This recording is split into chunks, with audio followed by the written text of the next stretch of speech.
to the Blizzard Lowdown tonight with the Blizzard experts. I am Keely and this is Anthony. Tonight we're going to talk about the blizzard of 2015. Yes, Anthony, that blizzard was horrible. Particularly on how the blizzard affected Boston. Anthony, do you know what the difference between a blizzard and a snowstorm is? Well, a blizzard is commonly misinterpreted as a snowstorm with lots of snow. In an actual blizzard, snow is a small factor. A blizzard is a severe snowstorm with winds excess of 35 miles per hour and visibility less than 1/4 of a mile for at least 3 hours. Good thing that we both know the difference between a blizzard and a snowstorm, because when we come back, you will know more from our friend Dr. Curry. Welcome back. I know that you're an expert, Dr. Curry. I have a question for you. Where do blizzards occur and why do they occur in these locations? They occur where the conditions are just perfect. Flat terrain allows the wind to reach blizzard speed requirements, which is 35 miles an hour. Cold temperatures allow the snow to be light and easily blown around. In the U.S., Iowa and Nebraska have these exact conditions, making blizzards a risk there. Anthony, how do you think that this recent blizzard compares to the Great Blizzard of 1888?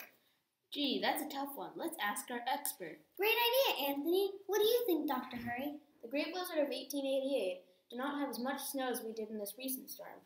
It had 40 to 50 inches, and in our storm we had 65.3 inches.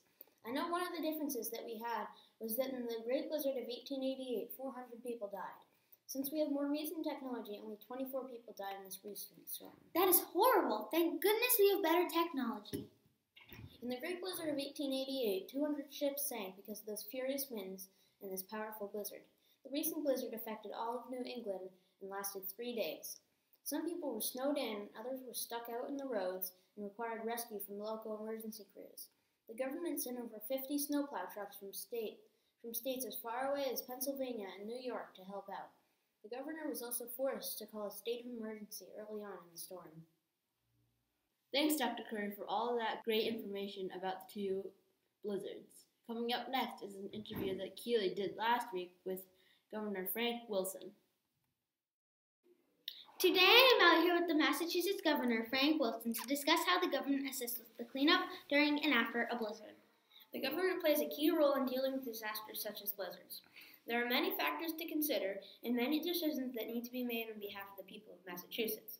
For example, I was forced to declare a state of emergency during the blizzard of 2015. This means that only essential personnel such as emergency vehicles and city and state plows were on the roads. Other non-essential personnel were asked to stay off the roads. Although declaring a state of emergency may impede normal day-to-day activities, it is sometimes necessary in order to ensure the safety of the public. Okay, I have another question. Does the government help or impede the process? Well, the government helps out with the cleanup of the blizzard. The government officials send out snowplows to clear and salt the roads. Although the government budgets for those activities, it is often difficult to know just how much money will be needed for a given year. The winter was extremely difficult. Fallout from the extremely cold winter weather will last well into spring as the state struggles to recover. With the state resources depleted, we will appeal to the federal government for financial assistance as well. How exactly has the blizzard damaged the state's roads? As pothole season begins, many state legislators are still looking for money to pay the bills for winter work. Snowstorms force states and localities to spend millions of dollars more than they budgeted for salt, sand, fuel, and overtime for employees who drive the plows and fill the potholes. It's extremely difficult to budget for the snow and ice season, and we have to do it. It's not something we can cut back on because it's a public safety issue. Also, the Massachusetts legislature approved a $30 million increase in the agency's winter budget and gave it the authority to borrow up to $50 million more. That comes up on top of the $43 million the state originally set aside for winter work. Can you tell us how blizzards affect people, their lives, and the government? A blizzard can shut down a city sometimes for days. Transportation can be impossible, so this means kids miss school and adults cannot get to work. If people are caught outside in a blizzard, they risk getting frostbite and hypothermia. A blizzard can also cause lots of property damage, such as roof cave-ins and windows breaking. Trees can fall on houses, cars, telephone lines, etc. Thank you for your time, Governor Wilson. You've given us a lot to think about. We'll be back in a few minutes after a word from our sponsors. Welcome back to Blizzard Lowdown tonight with the Blizzard expert. I think that now we should talk about being prepared for any other blizzards that come along in the future. A question we have been asked time and time again: are there right ways to prepare for a blizzard? So, here are some tips on how to be prepared. First, understand the hazards of wind chill, which combines the cooling effect of wind and cold temperature on exposed skin. As the wind speed increases, heat is seeped from a person's body at an accelerated rate, driving down the body temperature. Wind chill is a calculation of how cold it feels compared to how cold it actually is. When the effects of wind speed and temperature are combined, a strong wind and a temperature of just below freezing can have the same effect as a still air temperature about 35 degrees colder.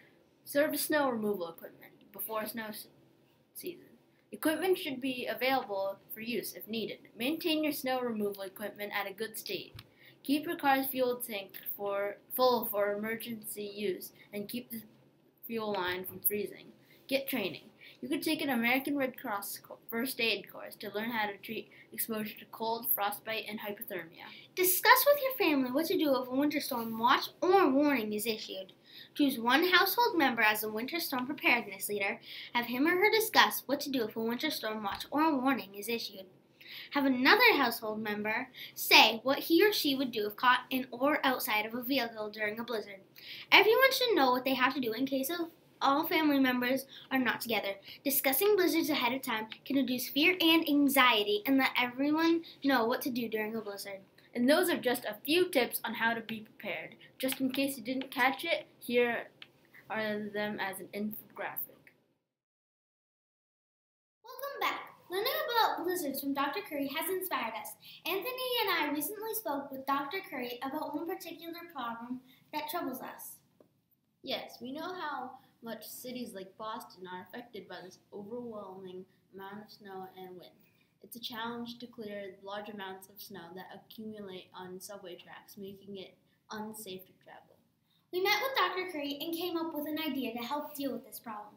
Dr. Curry, can you explain our idea to the audience? Sure, Keely. I'd be happy to.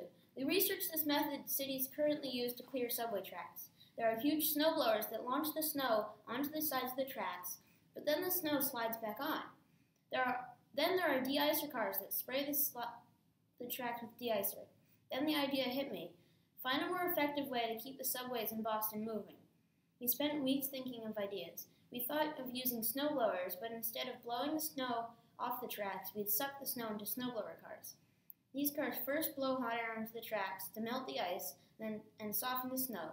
Then they suck up the snow and bring it into one of many huge containers that hold up to a ton of snow each. The last car in the line would then lay down a layer of de-icer, thereby keeping the tracks clear for use. We hope you like our idea. We called it the Snow Vacuum 3000. Now we just need to see if we can get someone to create it. Thanks for watching. This has been a presentation of Blizzard Lowdown tonight with the Blizzard experts. See you next time.